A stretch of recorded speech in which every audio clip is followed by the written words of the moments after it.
सो जब हम गुरुजी के पास आए तो उस समय अ, बहुत पीक विंटर्स थी और उस साल कुछ ज्यादा ही ठंड भी पड़ी थी और फॉग बहुत था। और डीएलएफ में हम लोग उस समय शिफ्ट हुए थे और डीएलएफ बहुत अच्छे से लाइक डेवलप नहीं हुआ था उस वक्त। और काफी खाली खाली जगह थी और बहुत ज्यादा फॉग हुआ करती थी। तो रास्ते बिल्कुल क्लियर नहीं होते थे और सड़कें भी प्रॉपर नहीं बनी हुई थी। तो गुरुजी हमको रात को देर तक बिठाते थे। जो गुरुजी के साथ का स्टार्टिंग का समा है बहुत ही प्यारा था। और गुरुजी देर देर तक रोकते थे और नियरली 1.5 ईयर से भी ज्यादा गुरुजी ने इस चीज को हम लोगों को मौका दिया, ब्लेस किया कि वहां बैठने का। वो उनकी बहुत बड़ी ब्लेसिंग्स हैं। आज मैं सोचती हूँ तो it was a big thing जो गुरुजी ने हमें इस लायक समझा और अपने चरणों में बिठाया। तो हम वहां रात को कभी गुरुजी 1:30 बजे, 2 बजे, 2:30 बजे, 3 बजे, कई बार सुबह 5 बजे इस तरह से हम लोग निकलते थे। और जब गुरुजी महाराज की आज्ञा होती थी तो इतना थिक फॉग होता था कि हमको समझ नहीं आता था कि हम घर कैसे पहुंचते थे। तो इस तरह चलता रहा और नियरली 1 महीने से ऊपर हो गया। और हम सो भी नहीं पाते थे और हम उसी दुनिया में लाइक जो गुरुजी का ऑरा था और जो गुरुजी की फ्रेग्रेंस थी लेकर आते थे। गुरुजी अपने चरणों में बिठाते थे and there were so many things happening with us, but हमको उसका मीनिंग कुछ नहीं पता था तब तक। बट हमको बहुत अच्छा लगता था वहां जाना। जैसा कि मैं बहुत बार कह चुकी हूँ कि मैं किसी भी मंदिर, मस्जिद, गुरुद्वारे, कोई जोशी, कोई पंडित, कोई पूजा, कोई पाठ टिल टुडे मेरी लाइफ में नहीं है। और गुरुजी के पास जाना तो एक जो मैंने सोचा था कि it will be the last thing कि मैं किसी मनुष्य को भगवान मानूंगी, और उसी में मैंने अपने 7 साल गवा दिए। बट गुरुजी की मेहर कैसे उन्होंने हम लोगों को बुलाया, अपने पास बिठाया। और गुरुजी ने उसको बोला भी तूने बहुत टाइम खराब किया बट कोई बात नहीं, मैं उसको कर दूंगा। तब हमें नहीं समझ आया। देन आज हमें रियलाइज करती हूँ कि वो गुरुजी ने उन जो भी अगर हमको 1 घंटा, 2 घंटा, 3 घंटे बिठाते तो गुरुजी ने वो टाइम को कंपनसेट किया। उनकी बहुत बड़ी ब्लेसिंग्स थी कि हमको इस लायक समझा और उन्होंने वो सब किया कि गुरुजी आगे की बहुत उनकी प्लानिंग थी। तो गुरुजी कष्ट काटते थे। सो आज चीजें समझ आती हैं, बहुत क्लियर हैं। और लाइक अब जिस हिसाब से संगत जुड़ रही है और जैसे जैसे सत्संग बाहर आते हैं तो लाइक उसमें कोई डाउट ही नहीं रह जाता। और पहले भी नहीं था, मुझे नहीं था कभी भी। हाँ, कभी कभी लगता था कि हम यहाँ क्यों हैं, क्यों आए हैं और हम डेली क्यों भागते चले जाते हैं। क्योंकि मैं तो कोई मंदिर मंदिर कोई रिचुअल्स कुछ नहीं था मेरी लाइफ में टिल टुडे। ये गुरुजी की बहुत बड़ी मेरे पे ब्लेसिंग्स हैं जो मैं उसको मानती हूँ। और हम लोग घर जाते थे तो कैसे पहुंचते थे घर नहीं मालूम। 1 महीना से ऊपर हो गया तो, और हम सोते भी नहीं थे क्योंकि इतनी लेट आना और फिर उसी दुनिया में ही खोए रहते थे। और हम सोते थे और 6 बजते ही, 6, 6:30 बजे, 6:15 बजे हम लोग बिल्कुल पूरी तैयारी के साथ घर से बाहर निकलते थे। और उसमें भी गुरुजी को सब मालूम था कि हम कैसे निकलते हैं घर से बाहर। तो गुरुजी अंतर्यामी, साक्षात ईश्वर बैठे थे, हम लोगों के जीवन में आए। कुछ कुछ लोगों को उन्होंने ब्लेसिंग्स दी, कुछ कुछ लोगों को कुछ कुछ दिखाया। ब्लेसिंग्स तो उन्होंने सबको दी। तो गुरुजी आगे इसके ऊपर भी सत्संग है, तो अगर शेयर करवाएंगे तो वो भी गुरुजी ही करवाएंगे। जो भी बुलवाएंगे गुरुजी बुलवाएंगे। सो देन मैं आगे आगे निकलती थी और हम अपना बिजनेस वाइंड अप करते हुए कस्टमर्स को बोल देते थे कि नहीं अब बस बंद हो गया और हम लोगों को कहीं जाना है। हम निकल जाते थे और मैं आगे आगे होती थी और मेरे हस्बैंड पीछे पीछे खिड़की दरवाजे बंद करते हुए। उनको बहुत फोबिया था कि एक एक घर का दरवाजा और खिड़की बंद होनी चाहिए। विद गुरुजी's ग्रेस इस घर में बहुत दरवाजे और खिड़कियां हैं जो, और मेरे हस्बैंड को थोड़ा इस चीज में था कि मैं पूरा अच्छे से घर, क्योंकि उन दिनों डीएलएफ बिल्कुल सुनसान था। तो फिर गुरुजी वहां कहते थे किसी को ये दोनों मेरे बगैर नहीं रह सकते। 6 साढ़े 6 बजते हैं। भाटिया आंटी अगे अगे और भाटिया अंकल पीछे पीछे, बूहे ते खिड़कियां दरवाजे बंद करदा हुआ आंदा है। तो ये गुरु जी को वहां बैठे बैठे वो सब कुछ देख सकते थे, सब कुछ। तो उस समय तो हमको लगता था कि लाइक किसी ने बता दिया होगा कि कुछ गुड़गांव की संगत हम लोग रेगुलरली गुरुजी सत्संग करवाते थे एंड ऑल। तो उसमें आना जाना गुरुजी संगत भी बहुत भेजते थे घर में। तो यहाँ सारा दिन सत्संग होते थे कि भाई सबको होगा, कुछ बातें होती हैं, कुछ लाइक किसी ने बता दिया होगा, इस तरह से भी थॉट्स आते थे। पर लेकिन आज तो हर चीज बहुत क्लियर है कि गुरुजी हर चीज जानी जान एक एक जने की वो देखते थे। तो एक सुबह को मैं और मेरे हस्बैंड दोनों हम एक साथ बोलते हैं कि हमको इतना टाइम हो गया गुरुजी के पास जाते हुए, ना हम सो सकते हैं, सोते हैं ना हम, लाइक पता नहीं कौन सी दुनिया में हैं।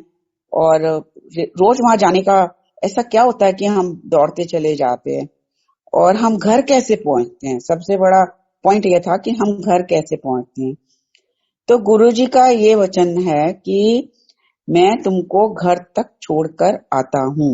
तो आंटी अंकल हैरान हो गए सी तुसी कि घर तक किस तरह इन्नी फॉग पै रही है। तो डेली तुसी उत्थे सड़कें भी प्रॉपर नहीं है ते तुसी घर किस तरह जाने हो, ए सोच रहे सी।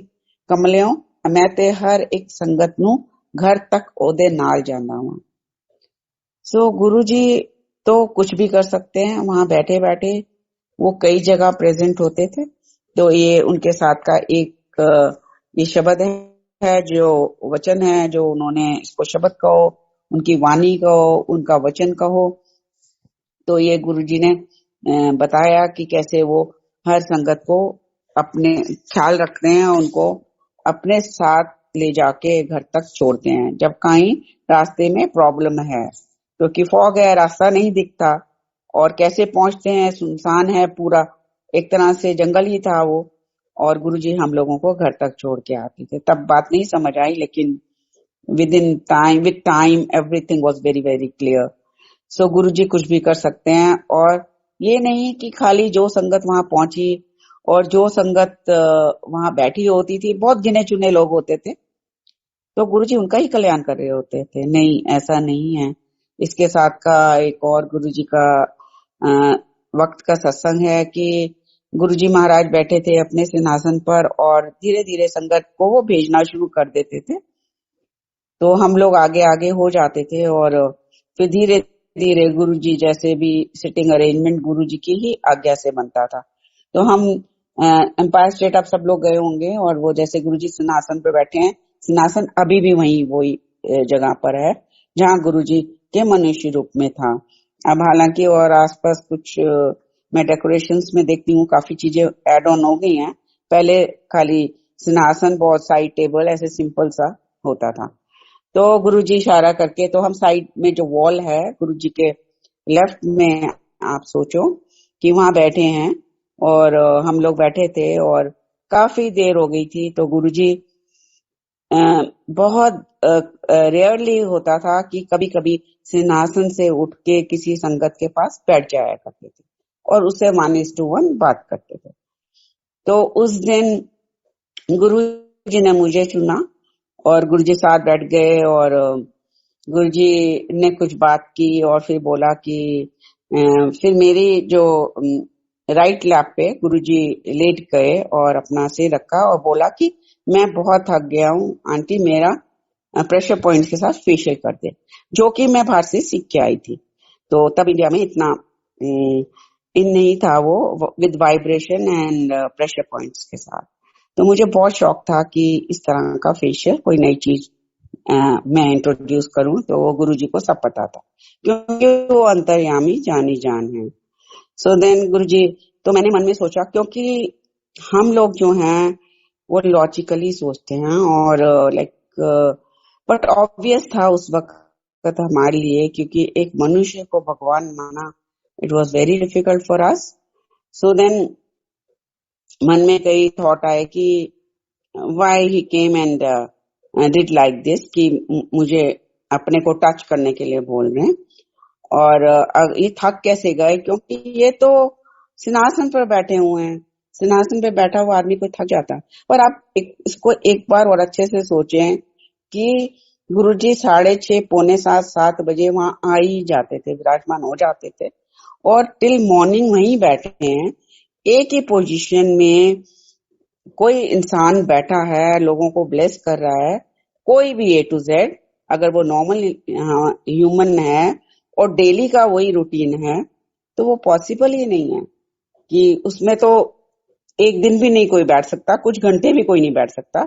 और वो तो सुबह तक भी हम लोगों को मौका मिला वहां बैठने का, वहां बैठे हैं और उनको ऐसे ही बैठे हुए छोड़ के आज्ञा लेकर जाते थे। तो वो भी एक बहुत बड़ी गुरुजी दिखाते थे कि लाइक कितनी चीजें दिखाते थे वो, पर समझ तब आनी है जब उन्होंने समझाना है। देन गुरुजी सेड, जब मैंने मेरे अंदर थॉट चला, थॉट प्रोसेस कि ये बैठे बैठे कौन थक जाता है, देन गुरुजी सेड कि आंटी मैं बैठे बैठे आज 64 लाख लोगों का कल्याण किया है।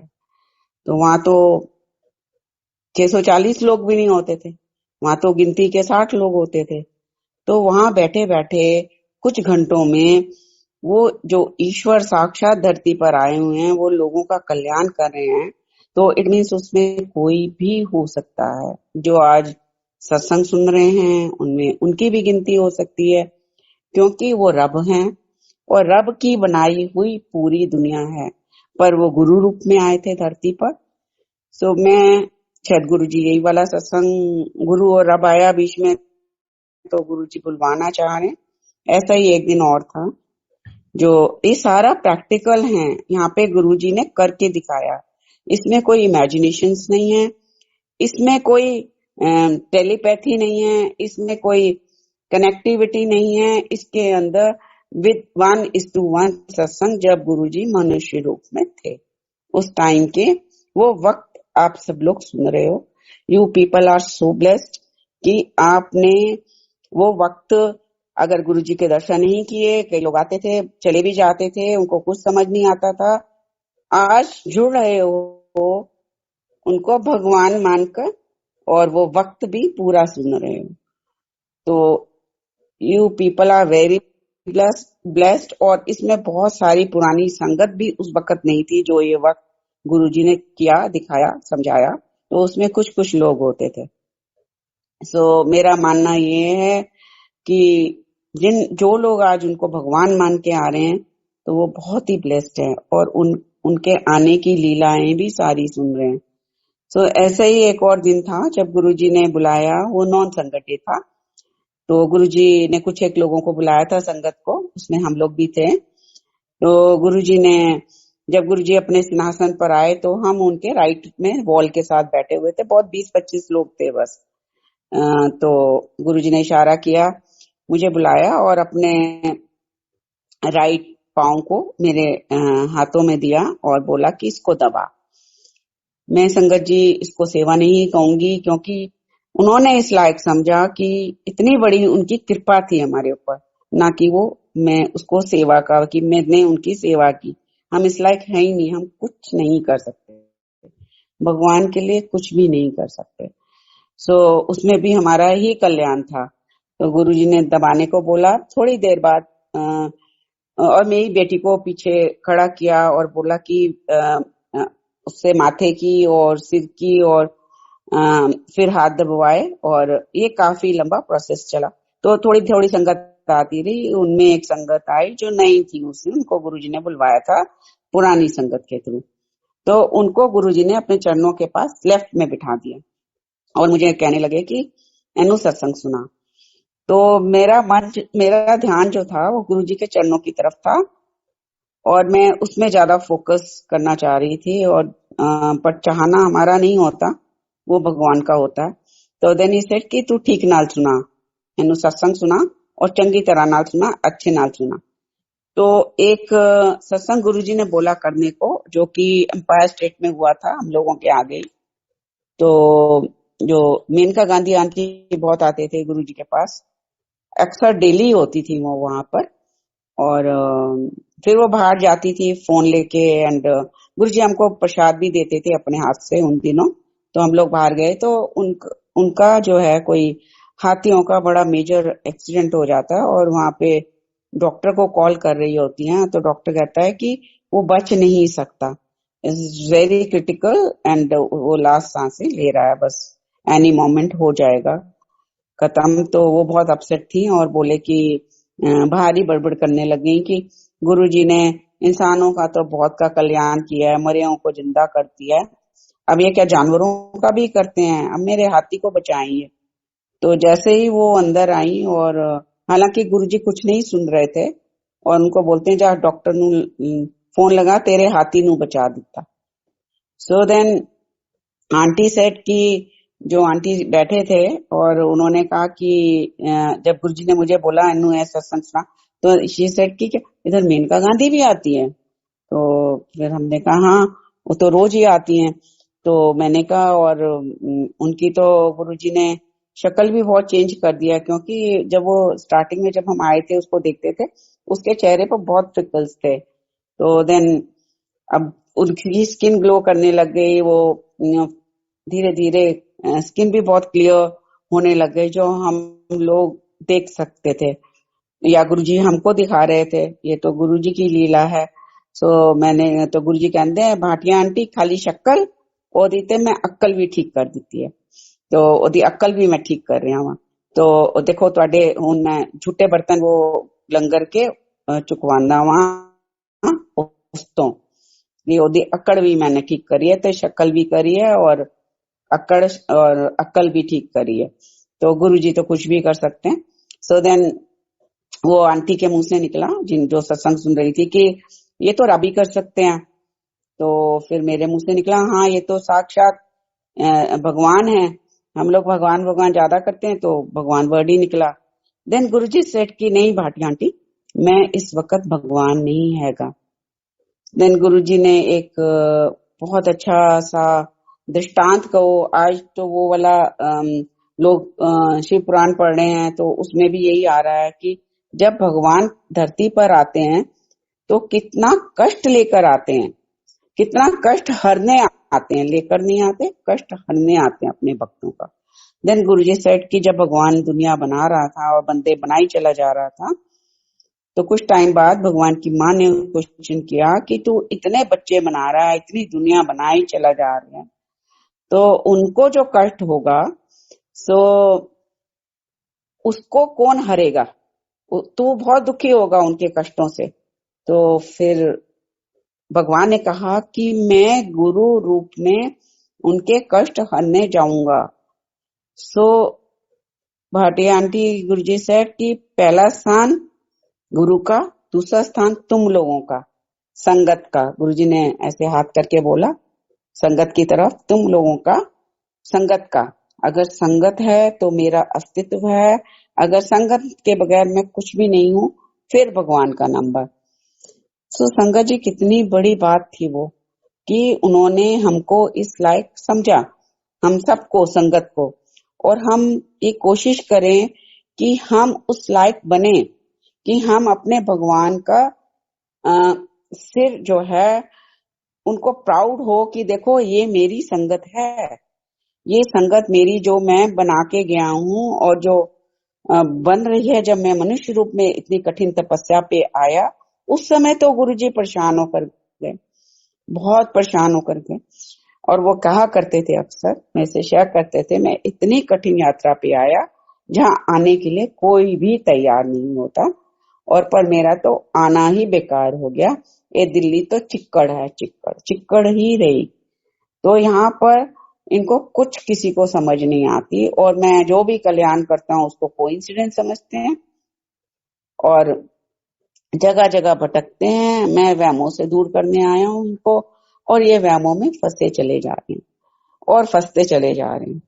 सो हमको अपने भगवान को, जो उनको महाशिव बोलो, उनको भगवान बोलो, अब तो वो भगवान ही है, जो इतने कठिन मार्ग पर आए, इतनी तपस्या कर कर गए, कितने लोगों का कल्याण करके गए, कितने लोगों की बीमारियां बैठे बैठे एक कुछ घंटों में 64 लाख लोगों का, हमको नहीं पता हमारे शरीर में कितनी बीमारियां, ऐसे कितना ही अनगिनत सत्संग है जो गुरुजी ने दिए।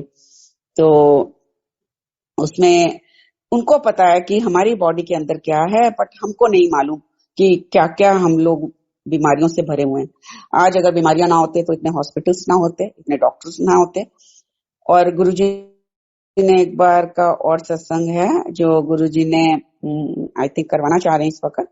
सो मेरे को गुरुजी ने 80% ठीक कर दिया था, बोला था, और 20% तू श्रद्धा और सरेंडर से ठीक होगी, सरेंडर और तपस्या से, श्रद्धा से ठीक होगी।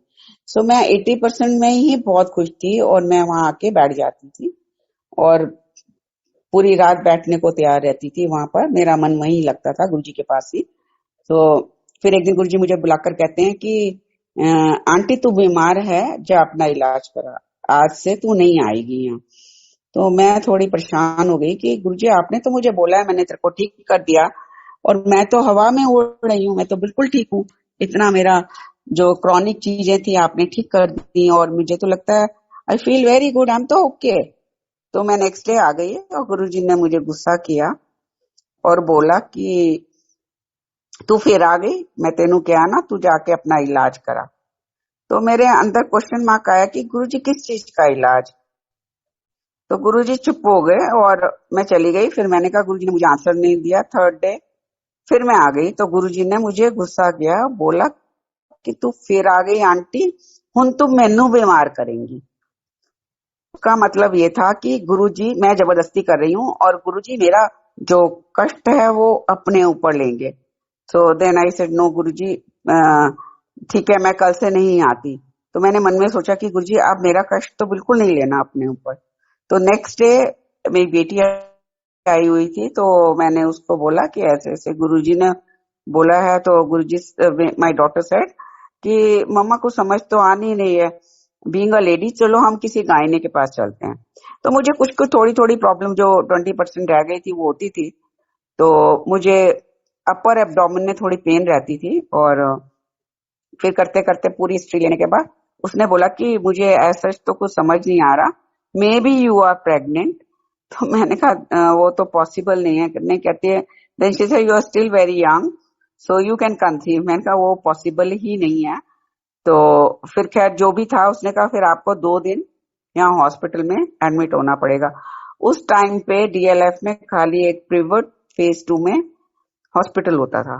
तो मैं वहां चली गई और उसने मुझे एडमिट किया 2 दिन और उसके बाद जो है मेरे सारे टेस्ट हुए वहां पर। और हम लोग सबोवाल्स एंड ऑल हम लोग गुरुजी उनको घर भेजा करते थे, सत्संग शेयरिंग होती रहती थी घर में, तो सबको पता चल गया। और इन द मीन टाइम गुरुजी ने गुड़गांव के सत्संग भी एवरी संडे स्टार्ट कराए हुए थे। तो सबको वहां पता चल गया कि मैं बीमार हूँ। तो देन सीनियर सबोरवा आंटी ने टाइम टू टाइम खबर लेती रहती थी, तो उन्होंने पूछा कि भाई क्या चल रहा है नो। खैर 2 दिन मैं वहां एडमिट थी और मुझे कुछ नहीं आया, कुछ भी प्रॉब्लम नहीं निकली। एंड में वो मेरा अल्ट्रासाउंड कर रहे थे, करते करते देन ही सेड कि मेरी बेटी को बुलाया, रेडियोलॉजिस्ट ने बोला कि तुम्हारी मम्मी के ट्यूमर है, तो इसका मेजर सर्जरी और पैनिक नहीं हो, you take your time and decide करके डेट तो तुम बता देना डॉक्टर को अपनी। तो देन क्या होता है कि फिर डायग्नोज हो गया। तो मुझे वो सबरूवाल आंटी कहती हैं कि उषा इसको तुम बिल्कुल लाइटली मत लो, ये जो है निकला है तुम्हारा, ऐसा ही उनके किसी रिलेटिव को हुआ था और उससे जो है उनकी अंदर फट गया था और उनकी डेथ हो गई।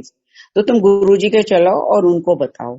तो मैंने कहा गुरुजी ने तो मुझे मना किया आने के लिए, तो मैं तो नहीं जाऊंगी। Then mister Sabharwal said senior one, तो कि सबरवाल अंकल ने जिद करी, बोले कल हम आपको लेने आ रहे हैं और टाइम से पहले आएंगे और गुरुजी कैबिनेट में होंगे और उस समय मौका मिलेगा तो तुमने अपनी प्रॉब्लम शेयर करनी है गुरुजी के साथ जो निकला है। इस कोई छोटी चीज नहीं है ये। तो वो मुझे लेने आ गए और मुझे जबरदस्ती वहां ले गए। तो हम वहां बैठे रहे, 2-3 बार गुरुजी ने चाय प्रसाद पिलाई वहां पे, थोड़े से टाइम में ही 20-25 मिनट में। और मुझे वो बार इशारा करते रहे कि तुम मुझसे बात करो। गुरुजी 2 बार कैबिनेट से नीचे उतरे, और जब वो नीचे उतरते थे कैबिनेट से, मीन्स वो अपने रूम में जा रहे हैं, तो 2 बार उतरे, 2 बार बैठे वापस, फिर थर्ड टाइम फिर उतरे, फिर दरवाजे की तरफ चले गए, और अंकल ने अपना सिर पकड़ा कि तुमने बात ही नहीं की। तो मैंने मन में सोचा था कि गुरुजी को सब मालूम है, तो वो मुझे खुद से ही बुलाएंगे। वही हुआ, गुरुजी दरवाजे के अंदर जाके फिर वापस आए। जब गुरुजी ऐसे अंदर जाते थे तो जितनी भी संगत बैठी होती थी वो सब खड़े हो जाते थे इकट्ठे एक साथ। तो सब हम लोग खड़े हुए थे, और गुरुजी वापस आए। गुरुजी ने मेरे पास आके खड़े हो गए, फिर मुझे कहते हैं कि फिर आंटी की निकलेगा तेरा ट्यूमर। मैंने कहा हाँ जी गुरुजी। तो जा सर्जरी करा ले। तो हफ्ते बाद ही जो है शिवरात्रि थी। तो मैंने कहा हाँ गुरुजी, मैं शिवरात्रि के बाद करा लूंगी। कहते नहीं, हुने करानी है, जाओ फटाफट तैयारी करो और हुने ही करानी है। तो मैंने मन में सोचा कि गुरुजी हुने किस तरह, मुझे तो शिवरात्रि करनी है आपके साथ। और फिर मेरी बेटी को, जो डॉक्टर मुझे देख रही थी, वो डिप्रेस थी थोड़ी सी, तो मेरी बेटी को थोड़ा था कि नहीं, इससे नहीं करवानी mummy, she is in deep depression, और आप इससे। फिर मेरे को गुरुजी क्वेश्चन करते हैं कि कितों कराएंगी, जा अपोलो तो करा ले। फिर मैंने कहा गुरुजी अपोलो, तो मन में सोचा कि बहुत दूर है, ऐसे थॉट ही आया अपोलो की तरफ। उन दिनों थोड़ा अपोलो वो भी था, बदनाम टाइप भी था कि वहां ऐसे ही लूटपाट मची रहती है। तो मैंने मन में सोचा इतनी दूर गुरुजी। तो फिर गुरुजी कहते हैं ते जा जिथों टेस्ट कराए उत्थे चली जा, उथों करा ले। फिर अच्छा डॉक्टर केड़ी है उत्थे दी, अपने आप ही कह के फिर मुझे कहते ना तू ऐदा कर, जा चंडीगढ़ करा ले। तो मैंने मन में सोचा कि गुरुजी ये सब हॉस्पिटल्स छोड़ के आप मुझे जब तैयारी करो और चंडीगढ़ 2 दिन में निकल जाओ। तो हम लोग मन में यही सोचते हुए कि वही गुरुजी कैसे, अ, और गुरुजी ने मुझे वहां एक गंदे से शैबी से क्लिनिक में डाल भेज दिया। और ठीक है, गुरुजी की जैसे आदेश। और मेरा भाई वहां से फोन कर करके कि तुम बेवकूफ हो, से पागल बने रहते हो, और अम, बिल्कुल अंधों जैसे तुम लोग विश्वास करते हो, ये है वो है। यहाँ लोग यहाँ इलाज कराने आते हैं, तुम पता नहीं कहाँ जा रहे हो, है नो। खैर हमने किसी की कुछ नहीं सुनी, गुरुजी ने नहीं सुने दी, और हम लोग निकल गए।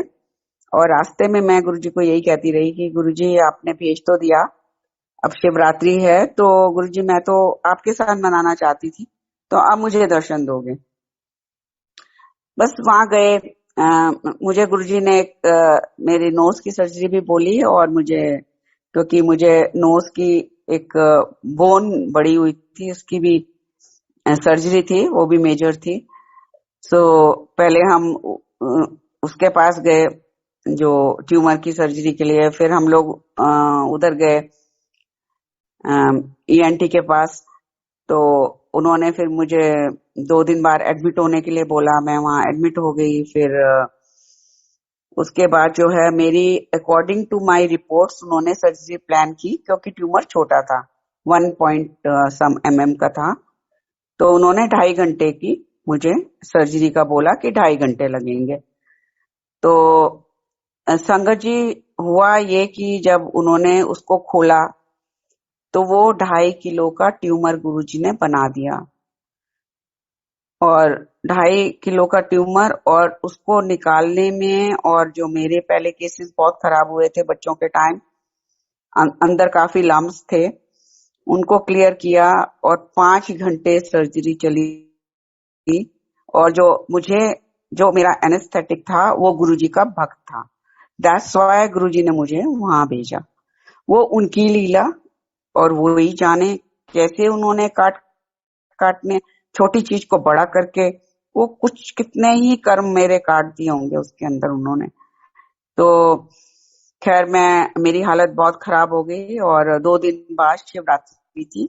तो मेरे बच्चे मुझे छोड़ के जाने को तैयार नहीं थे, मेरे हस्बैंड और मेरी बेटी मेरे साथ थी। तो मैंने उनको बोला कि नहीं, शिवरात्रि पे आप लोगों को गुरुजी के पास होना चाहिए। तो उन्होंने बहुत जिद की कि नहीं हम नहीं जाएंगे, और मैंने भी बहुत जिद करके उनको भेज दिया। और मेरी हालत बहुत ज्यादा खराब थी, और एक नर्स मेरे पास थी, और रात को शिवरात्रि वाली रात को 3:30 बजे के करीब मैं ऐसे ही टाइम पूछती हूँ। अब मुझे कोई होश नहीं, कुछ नहीं, मुझे नहीं मालूम कि मैंने गुरुजी से क्या मांगा था, क्या नहीं मांगा था। बट गुरुजी कभी नहीं भूलते। तो 3:30 बजे मैंने उसको टाइम पूछा कि क्या टाइम होगा। उसने बोला 3:30। तो मेरे को, मैं सेमी अनकॉन्शियस कॉन्शियस ऐसे थी मेरी हालत। तो मुझे गुरुजी दर्शन दे गए उसमें। और गुरुजी ने दिखाया शिवरात्रि का फंक्शन हो रहा है और वो हमारे घर में हो रहा है। और घर बिल्कुल ही इतना बड़ा हो गया और उसमें इतनी सारी संगत आई हुई है। और बाहर जैसे दरबार के बाहर बन्नियां बनी हुई हैं, ऐसी बनी हुई हैं। बाहर की एरिया भी बहुत बड़ा हो गया और सब वहां पर, मेरी मम्मी भी दिखाई गुरुजी ने, सब लोग हैं और खूब सेलिब्रेट कर रहे हैं। तो और गुरुजी ने उस दिन 2 मिक्स कलर के उन्होंने चोला पहना था।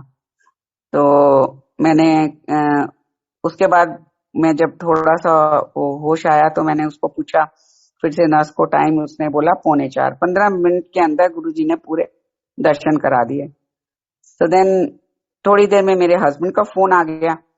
जब उनको वहां से आज्ञा मिली, उस दिन गुरुजी ने मेरी बेटी को सोलो डांस कराया 4 बार।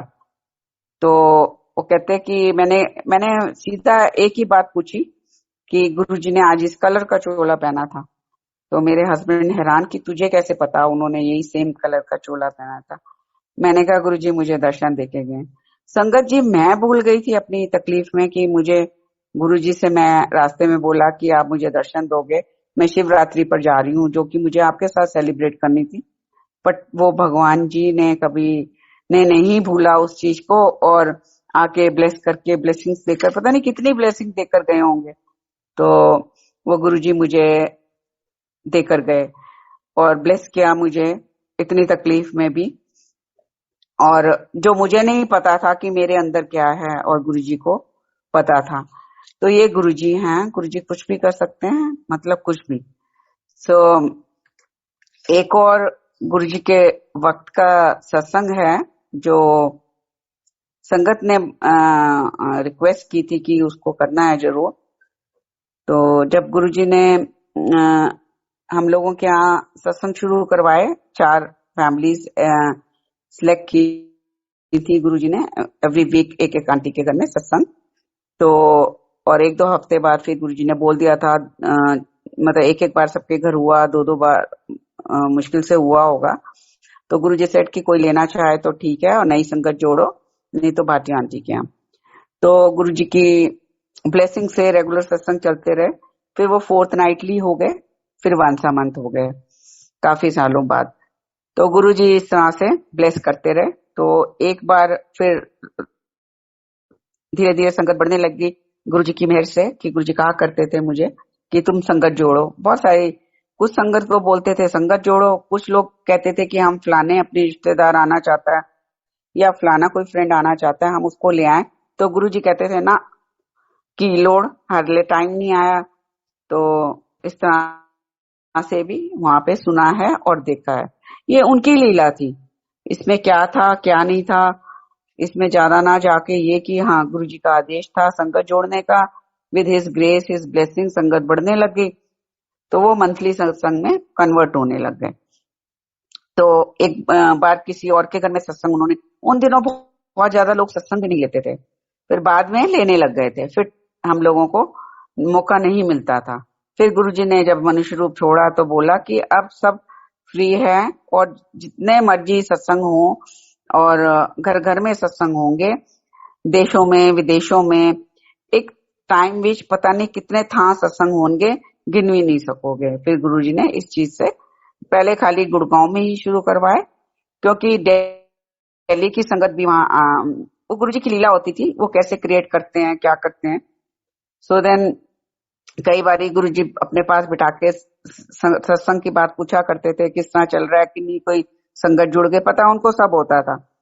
तो ऐसे कोई संगत आती थी तो उसको कहते, देख आंटी दे घर सत्संग होता है तो गुड़गांव विच। तो उन्होंने बोला कि फिर गुरुजी के आ गए। जब गुरुजी 1:1 इंट्रोड्यूस करा रहे थे तो उन्होंने बोला कि आंटी हमको एड्रेस दे दो, हम भी आएंगे। किधरों आई आंटी, उनको पूछते हैं गुरुजी। तो कहते हैं गुरुजी मैं जीके तो, जीके गटर कैलाश नो सत्संग। इस तरह ऐसे कई बार हुआ नोएडा को नो आइडिया बोलते थे और फरीदाबाद को फ्रॉडाबाद।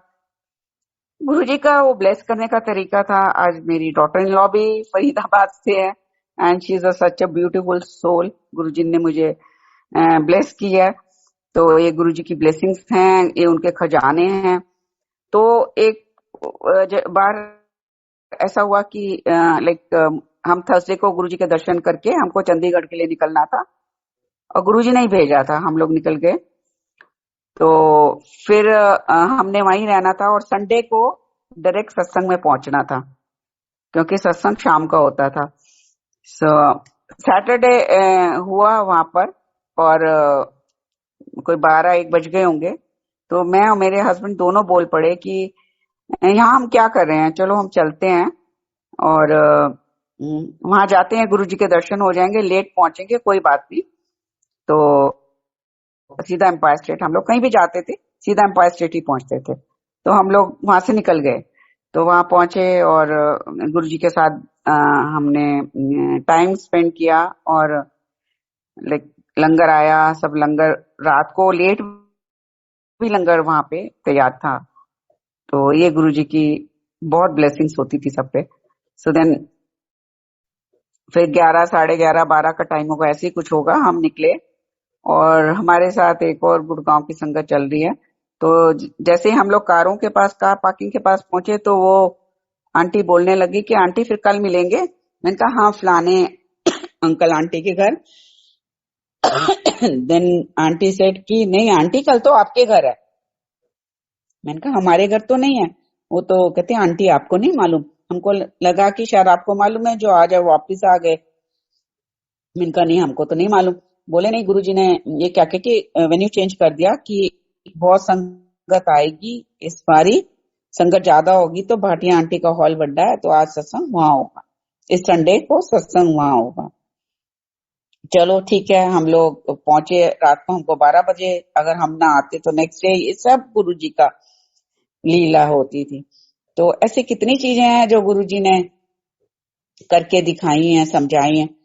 तो अब हम लोग अपने घर जा रहे हैं और सोच रहे हैं कि कल, क्योंकि गुरुजी के वक्त पे और बहुत ज्यादा संगत नहीं होती थी सत्संग में, 40-45 लोग होते थे। तो कि गुरुजी ने खुद कहा था कि हथना लंगर बनाना है। तो अगर नहीं बना सकते तो एक चीज जरूर बनानी है। तो फिर हम यही कि अब पूरा अरेंजमेंट भी करना है, लाइक, और गुरुजी ने बोला ज्यादा संगत है, हम डिस्पोजेबल वाली शॉप पे खड़े हैं और मैं कह रही कि गुरुजी ऐसे तो 2 पैक्स लगते हैं। अब तो बारी भी लेट आती है और मैं नहीं चाहती कि मैं मन ही मन आपस में अपने में बातें करी गुरुजी से कि गुरुजी की अब मैं कितने लूं, क्या करूं। और करते करते मैंने ऐसे 120 या 25 लोगों का मैंने अरेंजमेंट किया और उतने ही ग्लास, उतने ही। मैंने कहा गुरुजी अब ये कुछ बचना नहीं चाहिए क्योंकि इंडिया में इतनी मिट्टी धूल होती है और मुझे स्टोरेज वैसी पसंद नहीं है। तो करते करते कि 40-45 से 50-60 हो जाएंगे, संगत ज्यादा आनी है, 70 हो जाएंगे, 80 हो जाएंगे, और वो गिनती 125 तक पहुंच गई। मेरे अपने में ही मैं गुरुजी से बात कर रही हूँ। तो संगत जी, आप बिलीव मी कि जब सत्संग हुआ और मैं थोड़ी सी उसमें थी कि भाई, एक तो लास्ट मोमेंट पे पता चला था और दूसरा कि संगत ज्यादा आएगी और there were so many reasons. तो उस समय हम लोग खुद से ही सारा काम करते थे, लाइक दरिया बिछानी, हम लोग ब्लैंकेट्स और व्हाइट शीट्स बिछाते थे। तो दरबार लगाना, सब कुछ जो है गुरुजी करवाते थे। तो ये सब चल रहा था और थोड़ा सा मैं स्ट्रेस भी ले रही थी, पता नहीं कितनी संगत होगी है ना। तो गुरुजी मामी जी को, जिनको गुरुजी मामी जी बुलाते हैं, उनको भेजते हैं हमारे घर कि भाटिया आंटी कमली नहीं थे, स्ट्रेस लेके बैठी है। देखो, एक भक्त की इतनी सी स्ट्रेस को भी वो बैठे बैठे वहां पहचान रहे हैं और उसका समाधान करने के लिए वो उनको भेज रहे हैं स्पेशल। और उनको कहते जाओ उन्हें समझा कि ओदा हुनकर जो है मंदिर बन गया और बिल्कुल, और जिस तरह और संगत उत्थे आएगी वो उस तरह ही रहेगी और जो काम है वो करेगी, सेवा जो भी मिली है वो करेगी और बाकी चुप करके बैठ जाएगी, बाकी सारा कंट्रोल मैं आप पे करांगा। सो गुरुजी कुछ भी कर सकते हैं, मतलब कुछ भी। और सच में संगत जी जो लंगर बना उस दिन मुझे अच्छे से याद है कि चना प्रसाद बनाया था, और एक दाना ना चने का बड़ा, ना एक दाना कम हुआ, ना एक प्लेट, ना स्पून, ना कोई ग्लास, ना कोई नैपकिन, कुछ नहीं। पूरा गुरुजी ने जैसे कंट्रोल अपने हाथ में लिया हुआ था। और वहां पे गुरुजी ने मंत्र जाप स्टार्ट कराया सत्संगों में। तो वहां से ऐसे मंत्र जाप शुरू हुआ। उन्होंने गुरुजी के डॉक्टर बोलते थे, डॉक्टर सैनी अंकल को भेजा और बोला आज से मंत्र जाप करना है। और मंत्र जाप उस समय ना रिकॉर्डिंग थी ना माइक था, तो ऐसे ही खड़े होके सबने, और बाकी सारी संगत बैठी थी, उन्होंने स्टार्ट कराना था तो वो खड़े थे और मंत्र जाप शुरू हुआ। और सेकंड लाइन जो है वो उसका भी मैं बताती हूँ कैसे हुई। कि मुझे गुरुजी का आदेश था, मुझे गुरुजी बोला करते थे कि मंडे के मंडे जाके बड़े मंदिर जाना है, उसे सत्संग करना है। तो मैं सुबह ही चली जाती थी, और फिर वहां पे ग्रुप्स में सत्संग होता था। 20-25 लोग आए, फिर सत्संग शेयरिंग, चाय प्रसाद बनाती थी। और पहले छोटी छोटी कैटल होती थी, जब कम संगत होती थी, धीरे धीरे संगत बढ़ने लगी, फिर कैटल बड़ी और बड़ी, फिर ड्रम, और आज तो पता नहीं क्या क्या आप सब देख रहे हो। तो सब संगत को वहां चाय प्रसाद मिलता था, और समोसा प्रसाद और लड्डू प्रसाद। सो ये सब गुरु जी की लीला थी वहां पे, मेहर थी, सब पे ब्लेसिंग्स थी। और हम लोग ऐसा मन लगता था संगत जी, मैं आपको उसका तो मैं वर्णन कर ही नहीं सकती। खाली खाली मंदिर, इतना सुंदर वातावरण, इतनी प्योरिटी वहां पे, मतलब कि ऐसे लगता था पता नहीं कौन सी दुनिया में आ गया। वो डिविनिटी फ्रेग्रेंस गुरु जी की वहां भी आ रही होती थी, और सारी संगत मिलके सफाई कर रही होती थी, संगत ही सब कुछ करती थी। और कितना बड़े बड़े लॉन्स थे वहां पर, और मिनटों में साफ हो जाते थे, वो गुरुजी की ही मेहर थी। सो वहां पर जो एक डिविनिटी की जो एक फ्लो था, वो मैं वर्ड्स में नहीं बयान कर सकती। तो ये सारा दिन कैसे निकलता था वहां पर, मन ही नहीं करता था घर जाने का। रात को 8:30-9 बजे मालिक काका फिर बोलते थे अब मंदिर बंद हो रहा है, चलो सब लोग जाओ।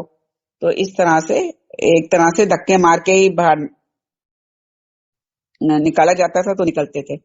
तो क्या था वो मुझे नहीं मालूम, क्यों था वो भी मुझे नहीं मालूम, बट था। और इतना प्यारा वहां पे सब कुछ था। और गुरुजी कहते थे वहां का एक एक पत्ता एक एक फूल बातें करता है। ओ वाकई में वहां के जो पत्ते फूल थे अनसीजनल, इतने बड़े बड़े, कोई सीजन भी नहीं होता था, इतने सुंदर सुंदर फूल महका करते थे, जैसे हिल रहे होते थे, जैसे बातें कर रहे हो। बहुत ही खूबसूरत था। तो फिर क्या हुआ कि हम लोग शिव मूर्ति के आगे ऐसे उसको धो रहे थे, धुलाई हो रही थी। वहां पे ऐसे सिस्टम था कि 2 जने आगे बड़े बड़े वाइपर होते थे, उसको लेके पानी निकालते थे मोटे वाला, फिर 2-3 लोग पीछे से निकालते थे, फिर और पीछे से। तो इस तरह से चल रहा था। तो एकदम जो पीछे वाली आंटियां थी एकदम पकड़ के कहती है आंटी आप चलो सत्संग सुनाओ। क्योंकि दिल्ली में कहीं भी सत्संग नहीं होते थे, गुड़गांव में सत्संग होते थे रेगुलर, तो उनको सत्संग का सबको भूख थी उस समय। अब भी है लोगों को, नो डाउट। तो उन्होंने एकदम मुझे शिव मूर्ति के आगे, और वो जो जहाँ पे गुरु जी की समाधि वाली बनी है, वहां आप इमेजिन करो शिव मूर्ति है, आप शिव मूर्ति के सामने खड़े हो, तो उसके जो लेफ्ट में गुरु जी की समाधि है, समाधि की बन्नी पे बिठा दिए, चलो आंटी फटाफट सत्संग शेयर करो, सत्संग सुनाओ। तो गुरुजी ने एक सत्संग दिया था, तो उसमें गुरुजी घर आए थे, और इतनी फ्रेग्रेंस की सब लोग नहा गए थे। इस तरह का सत्संग था। तो सबने बोला कि वाओ, गुरुजी क्या नहीं करते, गुरुजी तो कुछ भी कर सकते हैं।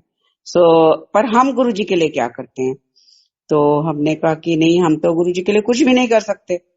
तो किसी ने बोला कि देखो हम अभी सफाइयां कर रहे थे, आंटी आप सत्संग शेयरिंग करते हो, चाय प्रसाद बनता है। तो मैंने कहा ये तो चाय प्रसाद वगैरह तो हम घर भी बनाते हैं, गुरुजी के लिए स्पेशल क्या करते हैं? कुछ भी नहीं कर सकते। सफाइयां भी एक लाइक घर में भी करते हैं, और यहाँ करके हम सोच थोड़ी डिफरेंट होती है कि हम यहाँ पे कर रहे हैं जी, हमको इसका फल मिलेगा। तो इस तरह के भाव रहते हैं। और कोई हम, पर गुरुजी के लिए क्या हो रहा है? गुरुजी के लिए तो कुछ भी नहीं कर रहे। तो एकदम करते करते उनमें काफी आंटियों के नाम मुझे याद है, Cookie aunty, Veena Singh aunty, Kshamata aunty, I think Pushkarna uncle, senior वाले सब काफी लोग थे। तो ये सब हम लोग बैठ के प्यार से, बहुत प्यार था संगत में उस वक्त, सच में इट वाज लाइक अ परिवार, आज भी है। सो तो अब थोड़े इधर उधर हो गए हैं, but still we miss each other. तो करते करते फिर लाइक मुझे एकदम मोटे दिमाग में हो गया कि हाँ, गुरुजी ने एक बार बोला था कि मेरे लिए पाठ करो। मेरे को कहा, जा तू सबसे ऊपर बैठ जा, एम्पायर स्टेट की सबसे ऊपर वाली सीढ़ी में, और जब पाठ कर मेरे लिए।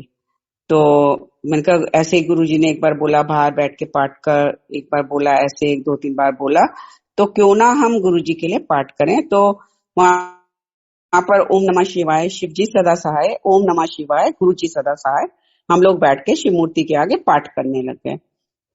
एंड पुष्करना अंकल की आवाज तो इतनी बुलंद थी उस वक्त, माय गॉड, वो तो पूरी शिव नगरी में ले जाते थे। उनका नाम भी शिव है, और लेके भी वो पूरा वहां तक, हमको वहां तक पहुंचा ही देते थे। सो देन इतना प्यारा पाठ होने लग गया शाम को। फिर सबने बोला टाइम फिक्स करते हैं, और शाम को 7 बजे वहां ये मंत्र जाप होने लग गया। तो संगत अपने आप आके जुड़ जाती थी और बैठ जाते थे सब लोग। तो ऐसे 5-6 हफ्ते चला आराम से। फिर उसके बाद संगत कुछ तो आ गई, काफी तो आ गई, कुछ लोग अभी ग्रुप्स में बैठे हुए थे इधर। तो मैंने बोला, भाई सब लोग क्यों नहीं आ रहे, टाइम हो रहा है। तो देन जत्रा अंकल आए मेरे पास कि मैंने उनको, अंकल को बोला कि अंकल बुला लो सबको। तो अंकल आए मेरे पास, कहते हैं, भाटिया आंटी ये जो हो रहा है, ये आप गुरुजी के ने आपको बोला है करने के लिए। तो मैंने कहा, गुरुजी ने बोले का क्या मतलब? बोले कि संगत का क्वेश्चन है कि ये अपने आप से कर रही है या गुरुजी ने बोला है। तो आप ना एक बार गुरुजी से पूछ लेना। मैंने अंकल को बोला, अंकल कोई बुरा काम तो हम कर नहीं रहे, मंत्र जाप ही तो हो रहा है, और क्या हो रहा है। सो अंकल बोले, फिर भी आप जब थर्सडे को जाओगे ना, गुरुजी से पूछ लेना। तो मैंने मन में सोचा कि मैं गुरुजी से क्यों पूछूं, और वैसे भी मैं गुरुजी से कुछ भी अपने से नहीं पूछती थी। अगर गुरुजी ने कुछ बताना है, समझाना है, तो वो खुद ही बुला के करेंगे। सो देन वही हुआ। थर्सडे को गुरुजी ने मुझे अपने पास बुलाया। तो बोला कि और फिर किस तरह चल रहा है मंडे होते? मैंने कहा, हाँ गुरुजी। और फिर सत्संग चल रहा है? मैंने कहा, हाँ जी। कितनी बार कोई दिन में हो जाता है? मैंने बताया गुरुजी को। फिर कितनी एक बार भी संगत हो जाती है? मैंने कहा 20, 25, 15 इस तरह से गुरुजी आते हैं। फिर सारे चाय प्रसाद मिल रहा है? मैंने कहा, हाँ जी गुरुजी। फिर और भी गुरुजी ने बात की। फिर कहते हैं, होर की चल रहा होते? तो मैं क्या, होर की गुरुजी? संगत जी, ये बिल्कुल गुरुजी मनुष्य रूप में वर्ड टू वर्ड उनकी बोले हुए वचन हैं, जो हम सबको समझने चाहिए। Is now time to understand what Guruji wants from us. So और वो क्यों आए इतनी कठिन यात्रा पे, ये वर्ड टू वर्ड ध्यान से सुनो आप। तो और ये कोई इमेजिनेशन नहीं है, ये कोई सपने में नहीं है, ये कोई टेलीपैथी नहीं है, ये कोई कुछ भी नहीं है जो आजकल बहुत लोगों को बहुत कुछ होता है, उनमें कुछ भी नहीं है। तो गुरुजी ने बोला कि फिर और की हो रहा होते? सो मैंने कहा कि गुरुजी और ते कुछ नहीं करना, नहीं कुछ हो रहा होते। तो मंत्र जाप चल रहा है। मैं कहा, हाँ गुरुजी मंत्र जाप होया। तो लिया मैनू सब पता है। ते कहते कि फिर गुरुजी कहते हैं कि मैंने एकदम दोनों हाथ ऐसे करके, अगर पार्टी अंकल होते तो बताते, डर गई मैं एकदम। तो मैं ऐसे करके, गुरुजी कोई गलत तो नहीं हो गया? तो गुरुजी सेड कि कमली, इस तो वधिया कम होर की होगा। सो ये गुरुजी की मोहर लगा के ही ये हुआ है। और उस वक्त भी नेक्स्ट मंडे को जब हमने सबको बोला कि, मैंने बोला अंकल को, आप सबको बोल दो कि गुरुजी ने इस पे मोहर लगाई है, तब भी संगत जी लोग डिवाइडेड ही थे। तो ये तो अपनी ब्लेसिंग्स खराब हुई लोगों की, और किसी का कुछ नहीं गया, ना गुरुजी का ना किसी और का। सो गुरुजी ने ये कंटिन्यू रहा, और वहां पर जब तक गुरुजी मनुष्य रूप में थे ये चलता रहा। और फिर बाद में हॉल में होने लग गया गुरुजी के आदेश से। तो शिव मूर्ति से हटके फिर हॉल के अंदर होने लग गया। और जब वो मंत्र जाप चलता था, जो वाइब्स थी वहां की, जो ऑरा था वहां का, और आप सोचो 100-150 संगत मिलके ये वाला पाठ कर रहा हो, और संगत जी उसमें जो है हम 100 से भी ऊपर चले जाते थे गुरु जी की ब्लेसिंग से। हम तो क्या, क्योंकि मैं उंगलियों पे गिनने की थोड़ी आदत थी उस वक्त, तो फिर पीछे से आवाज आती थी कि आंटी रोक क्यों दिया। सो ये गुरु जी की है ब्लेसिंग्स, और गुरु जी ने खुद बोला है इससे बढ़िया काम और की होगा। तो हम लोगों को ये पाठ जरूर करना चाहिए, और ये सोचकर कि ये हम गुरु जी के लिए कर रहे हैं और गुरु जी की संगत बनने की कोशिश कर रहे हैं और गुरु जी को प्यार से कर रहे हैं। तो गुरु जी का बहुत बहुत शुक्राना।